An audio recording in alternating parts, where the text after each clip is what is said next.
I turned it. Welcome, everybody, to the Synapse Philosophy Group. I'm your host, Dr. Haig John. We're on D.D. Palmer's 1910 book, The Chiropractor's Adjuster, and we're on page 781. It's called Painless Adjusting. We're going to read the first paragraph of that, and then we're going to read a little bit, skip around just a little bit, and keep moving forward. All right? Adjusting is an art. It is the application of chiropractic. Oh, I'm making a mess here with all my stuff. With chiropractic. Oh, and it's all falling down. Okay, hold on. London Bridge is falling down. London Bridge is falling down, my fair lady. Okay? Adjusting is an art. It is the application of chiropractic knowledge in replacing displaced vertebra. There is a vast difference in the ease with which the vertebra of different persons are adjusted. Can some relax during adjustment? Others will brace against the adjuster.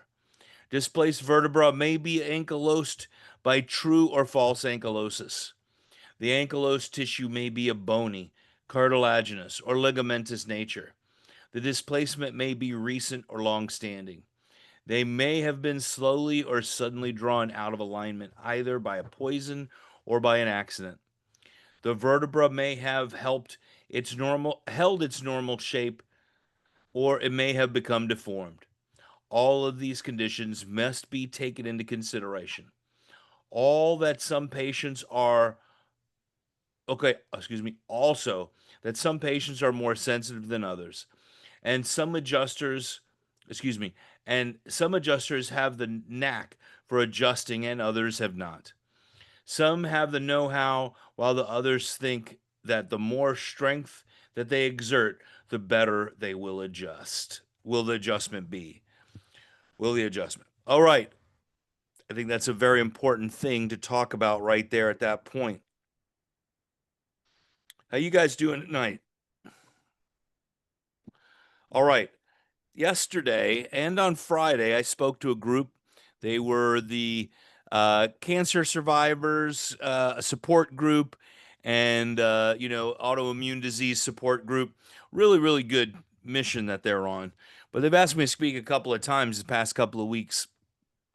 And we talk about chiropractic, and a lot of them are so afraid of going to a chiropractor because they think it's so rough.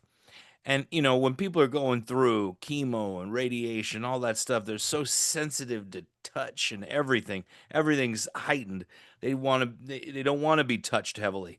So that's one thing I made sure we reassured them and talked about what the adjustment is really like and how gentle it could really be. And when we're adjusting subluxations, many people can't lay on their chest or can't lay down, but they can lay on their side. If they can't lay on their side, we can adjust very gently, absolutely seated. Maybe not even hear a bone move, right? But we know we've actually made some things change in the system. Anyway, so that was fairly poignant to me over the past couple of days.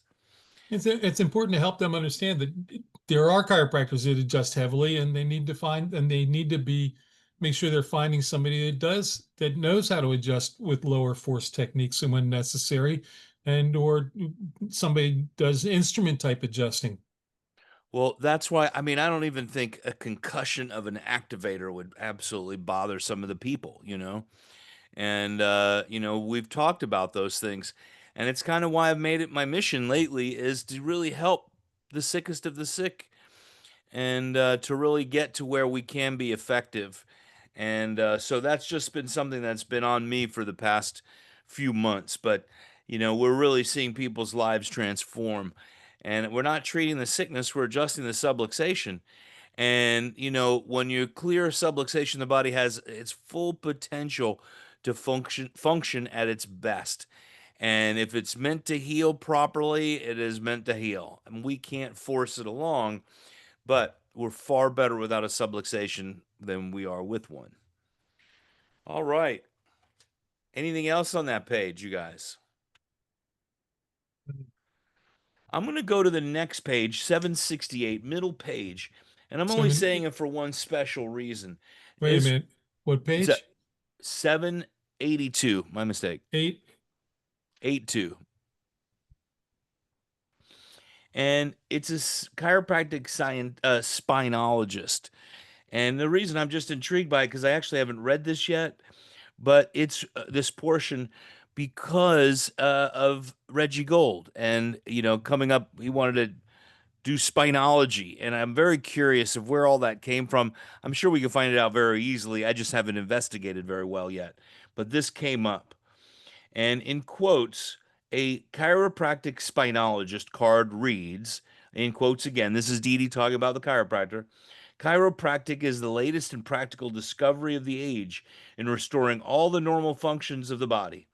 Abnormal function is caused by impinged nerves as they pass through the spinal cord, from the spinal cord through the foramen into the vertebra. Hence the lack of expression, producing abnormal conditions, poor health.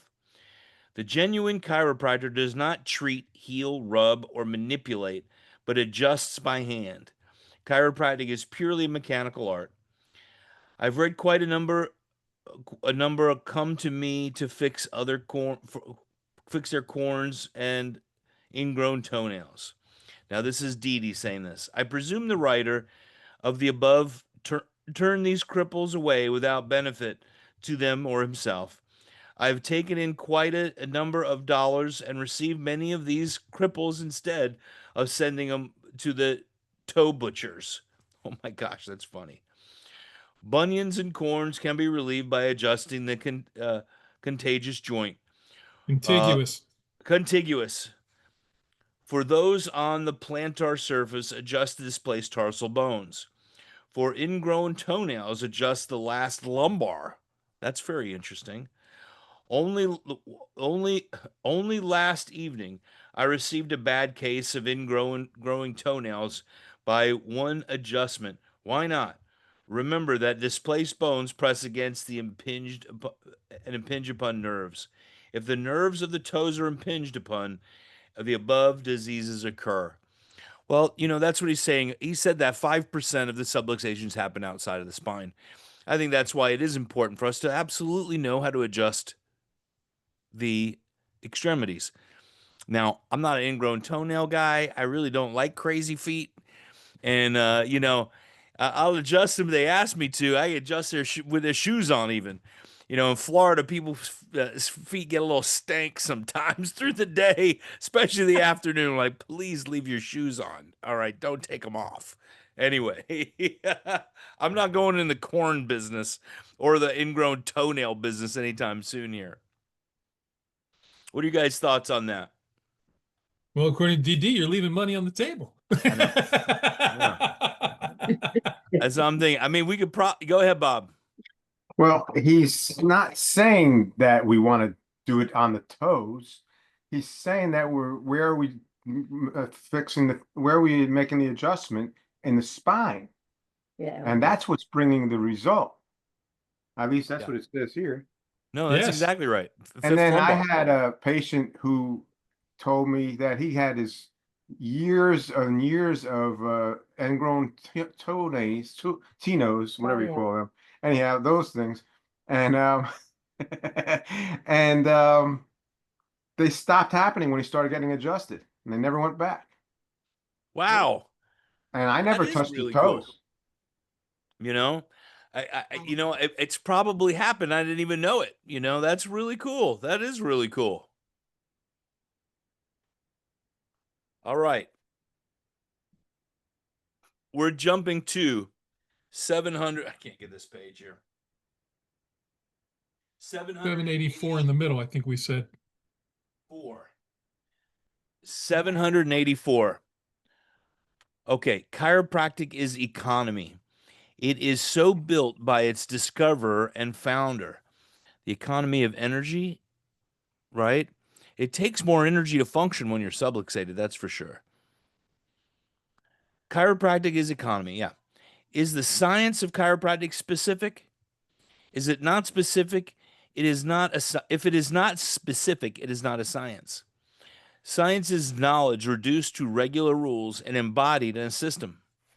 Art refers to have a knowledge of the principles of chiropractic What? is to You skipped into you I skipped the did. line I there. did. I did. Okay. Science is knowledge reduced to regular rules and embodied in the system. Art refers to something to be done. Science to something to be known. To have a knowledge of the principle of chiropractic is to know it as a science. To know how, the ability to make use of that knowledge is an art. If chiropractic embodies its science and art, it must be knowledge reduced to certain rules and formulated into a system. What do you think about that? I think that's a great collection of how science and art are are related in chiropractic. And right there, Dee Dee's talking about it. Yeah. You got to know your science. And, you know, I mean, Pasquale taught neuroscience, the neuroanatomy at what was it, Columbia, when it was in New York City. Reggie Gold was there. And I just had Gary Stewart was on our podcast earlier today for my interviews podcast. And I remember when I first met Gary, it was at the Salted Knot. And I went with Pasquale. I don't know if you were there, Bob. Brian Corrigan was there. A few other self-centered people were there. And Pasquale taught us for 3 hours chiropractic, neuroanatomy with a spiritual chiropractor's perspective. It was awesome. So I recorded it, and the video is on the Self Center page, and I think the video is also on my YouTube channel in my classic videos. But that's pretty powerful stuff. And I wish there was, while I was at Life University, there was the accreditation issue for a short period that was made up a whole bunch of garbage. But one thing they slipped in on us, and this is what nobody even talks about anymore, is they slipped in that PhDs have to teach us the sciences. And of course, they got the bottom of the barrel. I'm not picking on the individuals, the people, but they didn't know what the heck they were doing, and they didn't know anything about chiropractic. My first half of chiropractic school, I had my sciences taught by chiropractors and related everything to what we do. The second half of, or the end third of my education at Life University, we had PhDs teaching the sciences that literally had no idea what chiropractic was at all, didn't relate it to anything practical for us to do. Chiropractors, we need to make these understandable for ourselves. We need to study the science of now, and we've got to be able to put it in practical means that chiropractors can use and understand. That's my 15-second soliloquy about that, and I'm opening up the floor to everybody else. Well, the next section it talks about that in his terms as far as the requirements for chiropractic and its relationship to various uh, components of medical versus chiropractic knowledge. Well, and I guess that's kind of why I went on that rant. I figured it was coming up next because the next chapter's name is Chiropractors Requirements, page 785. Alan, would you like to read? Happy to read. Thank you. Um, I'll start with that first paragraph, but I think we may want to skip around a little bit in this. Yeah. I'll keep you posted. So chiropractors requirements. Each school of practice should require their graduates an examination based upon their future needs. Different schools modify their examinations every few years. No change, no improvement. The old school of medicine must have quite different examination 200 years ago from that which it has now. 50 years ago, when knowledge of bleeding was considered essential. The examination a century ago would not be a grand standard for the same school today. There is fully as much difference in the schools of this advancing age as there has been in the past and present in the medical. Therefore, it would not be just nor in accord with the spirit of our age to give the same examination to all schools. And I read that and I made a note for myself. It says, reading this in 2025, read the CCE and Part 4 requirements. Oh my Just, gosh, yeah. it's just, and everything changes, and they're trying to keep us someplace else that doesn't relate to what we do. No. He talks about dozens of schools and and he reads quotes from Gray's Anatomy a little bit. What I think we can do is skip to the middle of page 786, Okay. where it says, chiropractors have need of some branches of study not taught in other schools, which are the outgrowth of this science. Among these are the art of nerve tracing and adjusting, discovered and brought to their present perfection by me, not me. Didi says that. Uh, Chiropractic orthopedy and principles of chiropractic are also peculiar to this science. Affected sensory nerves are traced externally in the living subject, and displaced vertebrae are replaced by hand adjusting. A knowledge of these two branches are prerequisite to success. They should be studied and practiced under a competent teacher. They are unknown in medical schools, therefore are not taught by them. To realize the difference between a scientific adjuster and one who only knows enough to hand thrust and should take a hand thrust and afterward an adjustment from Dr. Fight. He also had special instruction from the developer of instruction from the developer of this art. There is just as much difference in adjusters as in the lines of work. Some cannot or will not get the knack of doing it just right. They will be awkward as long as they live, always doing as much harm as good. Dr. Fight's teacher points to him with pride as one of the best adjusters with the best results of any he has ever taught. So he's talking about himself teaching Dr. Fight how to adjust there. And do we want to talk about anything in that paragraph? Oh, go ahead. Chiropractors should make a special study of anatomy, more particularly that of osteology, neurology, and arthrology. Bones, nerves, and joints are to a chiropractor what medicine, chemistry, and bacteriology are to the physician. Orthopedy has become a part of chiropractic, but with the difference that when chiropractorized, it has but little or no resemblance to medical orthopedy. A physician would not recognize nor own it. Chiropractic is founded upon the principle that all functions are performed through nerves, that health is a condition where the controlling intelligence is able to send mental impulses outward through nerves, that disease is a condition caused by bone pressure on nerves. The impingement creates aberration of nerve impulse. Now, that's a core right there, isn't it?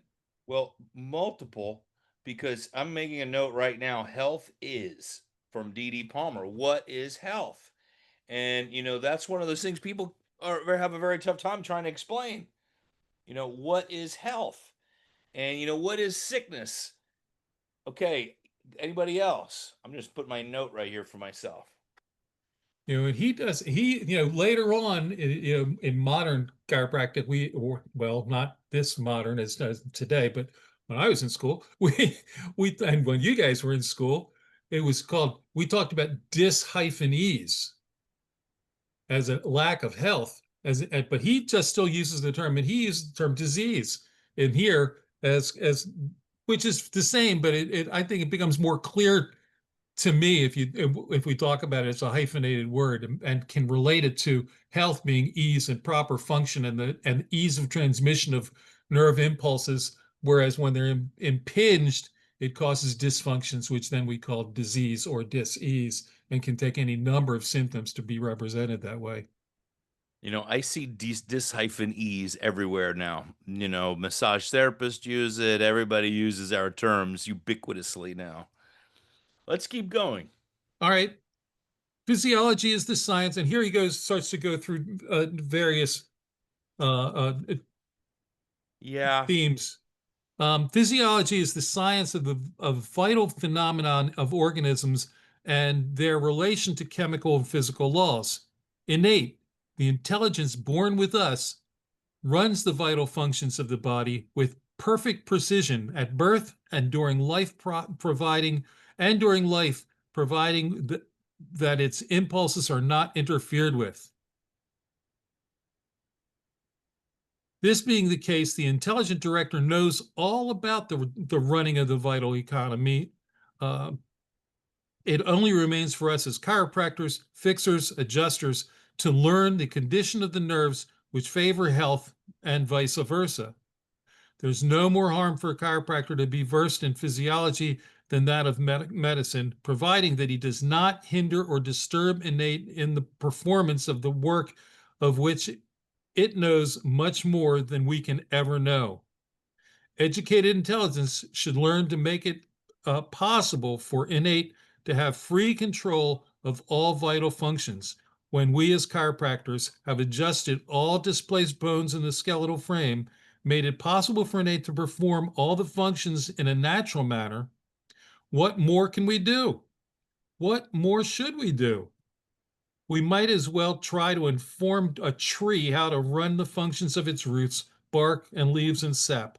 The tree would well reply by saying, quote, I know better how to run the functions of my existence than you. Make my environment suitable, and I will look after my own vital economy, unquote. We cannot impart information to innate on a subject of which we know but little and of which it knows all. Innate has always existed. It is the scion of universal intelligence. A scion is like a young shoot or an aspect, especially for transplanting or for graft. So it's a part of something that's growing off the original. We can no more direct vital functions in the animal economy than we can that of a plant. Christian scientists have made that. I would skip that next part of that paragraph. I think that's some good stuff right there in that whole paragraph. Absolutely. Talking about innate and educated. Innate has always existed. It is the scion of universal intelligence. That's really great, really.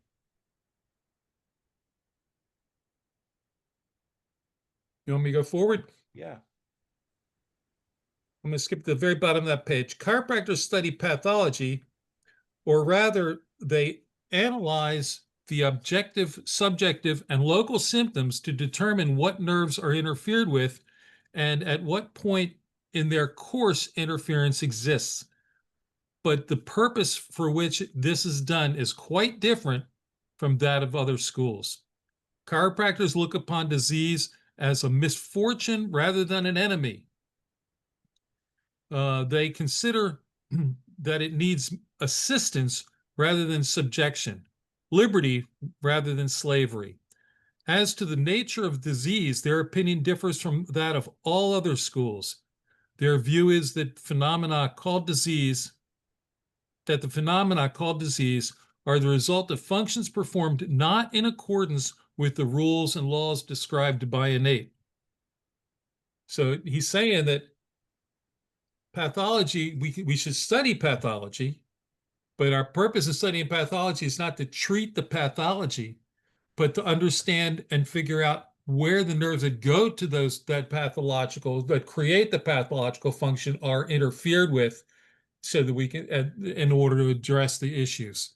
Because he's very much, his theory of healing is very clearly, straight ahead. This nerve goes to this place, so you adjust here to fix that there. Nerve tracing. Yeah. All right, let's keep going. Let's try and Symptoms get to 900 or 800. Symptoms are formally synonymous with signs. Certain functions are signs of certain disease. Today, symptoms are regarded by physicians as vital or functioning phenomenon, morbific functions. To this, we agree. If the medical profession could now be shown that impinged nerves cause, quote, morbid functions, unquote, that they can be returned to normal by releasing impingements, they would be coming our way. So he says, if you can tell, if they're saying that that disease is caused by interference, if we could convince them of that, And if you remove the interference, the disease would go away. They'd all be coming to us. As to the progress of disease, the various schools agree a large share of diseases are self-limited, cannot be cut short of their ordinary run by any known method. In the hands of all schools except that of chiropractic, which limits them to a few minutes or an hour at most. The former treats the effects, the latter adjusts the cause, as unlike in results as in methods. The next part is very important. Yeah. Just that next sentence. Go ahead. The chiropractor prognosis does not agree with that of the physician, as might be expected. The various schools of medicine study the nature and probable results. They know that by past experience that the most diseases are self-limited, have their usual run, that no treatment known will cut short their duration. During the first week or two, they study the nature of the disease, judge from the symptoms, and watch its progress. From their notes, they make their prognosis. Chiropractors are expected to cut short, to abort the disease before it has declared itself and made known that what kind of fever. If they do not, they are not wanted. A chiropractor is employed to relieve the patient of the disease, a doctor to care for and watch the progress of the disease. I like the contrast that he's created through this section. Yeah, I do. Therapeutists are concerned in discovering and applying remedies for diseases. Chiropractors do not treat diseases, they adjust causes instead. And God knows we've heard that line in school. I hope they still do. Some do. I think that what you were saying earlier about being taught by PhDs that don't understand that is part of the issue that we have with our profession today, that students think they can treat the disease rather than the cause, like we so many of us learned. They do not, Bob, yes, I see you. Yeah, it's not even that they don't understand it. It's almost beyond that. These PhDs that come and work in our schools that actually talk badly about chiropractic. I mean, it's not even just that they don't understand it. It's worse than that. They don't understand it, but they talk bad about it to the class, to the kids that are trying to learn how to do this. I've heard it. I've heard it from students themselves. Oh yeah, that's like, harsh. then and I'd say, well, then don't you ask them? Then why are you here? Why in the world They're are you here? paying me to be You here. enjoy yourself. It was a job. I couldn't get a job teaching anywhere else. A job. It's a job. All right. Few more minutes. We'll go and get through 789. What do you think? Okay. Yeah, there's not much. We not can much skip on part there. of that too. As a matter of fact, I would just skip to the middle of the second paragraph of 790. Okay, go ahead.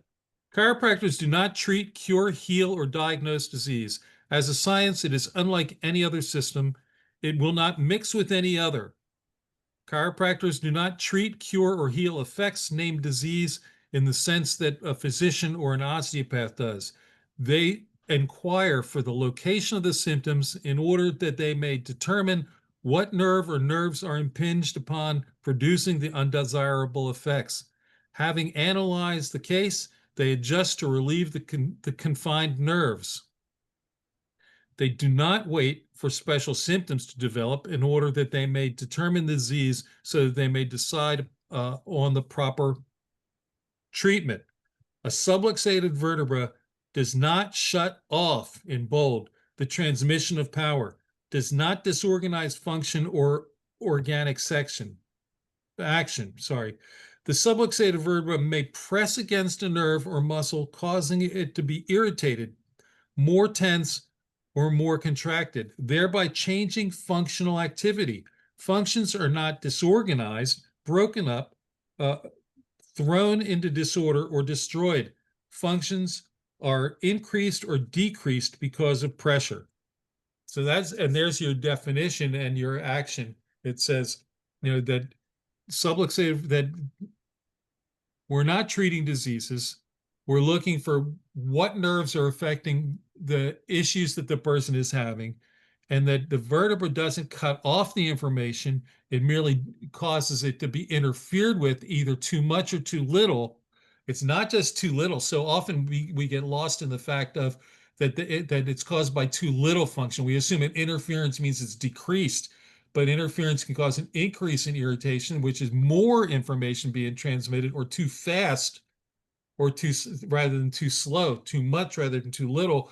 And either way is wrong, and that's the problem. And if we can relieve the interference and allow remove the pressure from the nerve and that interference, then the body is going to adapt back towards a more normal, as well as it can, with the limitations of matter. If there's been severe damage, it may not be able to do full repair, but it'll do what it can.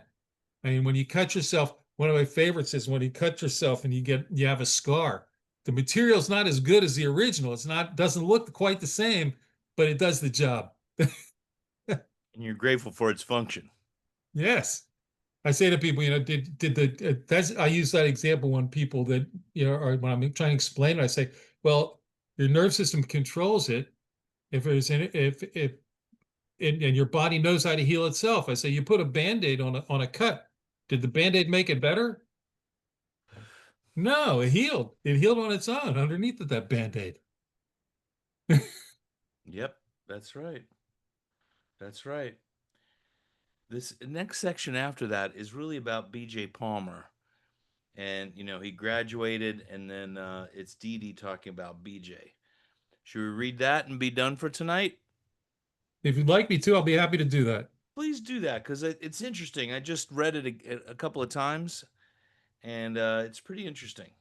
If I remember when I looked at it, it's a little slap at him, I think. It's a little bit of a slap, because he's saying he's the developer and blah, blah, blah, 10 years after he delivered the first adjustment, P.H. May, writing about the art of adjusting vertebrae, says, disseminate his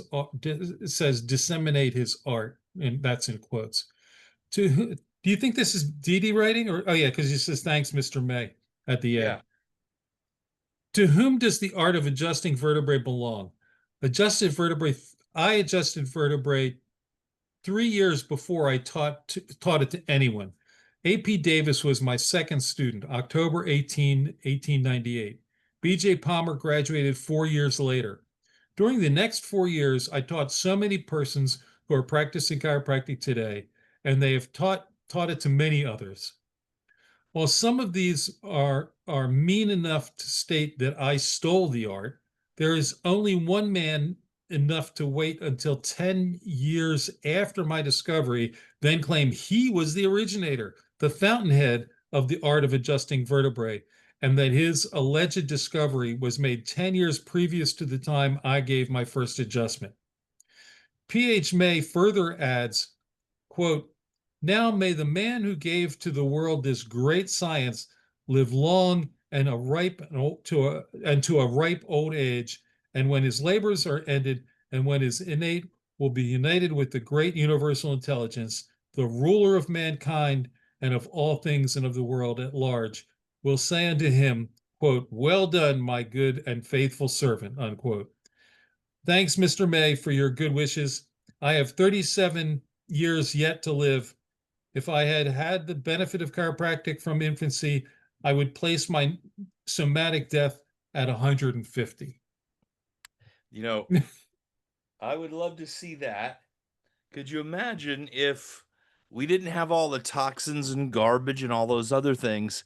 They say we're meant to live to 150 years old. I saw there was some article about that just recently. Yeah. That's what I read it somewhere as well. I can't remember where it was, actually. I don't know now where I you're saw saying it. it. But that's kind of been around a little while. And then Dee Dee drops that, like, yeah, we should be living to 100. But, he didn't get there. And, but there was a lot in there of really, we got to stand up for ourselves too. Dee Dee was one of the ones, he didn't back down from a fight. That's for sure. I got to say, I'll be 75 in a couple of months, and I feel pretty good, but I don't know about another 75. You know, you have a full life. It's not the time, no matter what, right? How long we live. But that was a lot of good reading in there. And I'm excited about, you know, we're almost at page 800. We're most of the way through here. And, you know, you know, we're getting a lot of good Didi. I mean, it's like There's I some, don't know what else to read after this because I just get so filled up with Didi Palmer. I just love it. I do. you know, this is a lot of good stuff. I like several parts of these chapters we were looking at today. Yeah. All right, we're gonna pick up. Right now we're at 791, but we're gonna look through there and see if we want to skip around a little bit, see what's going on, and look at the amazingness of chiropractic. Yeah, I will try to Sound get good, some reading everyone? done. I think next week is give me 1 second here to look at something, my Well, calendar. you guys, it's been a beautiful night. I appreciate you very much, Monday, and Tuesday. Okay. I'm gonna end it. Alan, just send it to the group, okay? If you have We're good. a date thing. All right, I love and appreciate you guys. You have a beautiful night. Good night. Good night.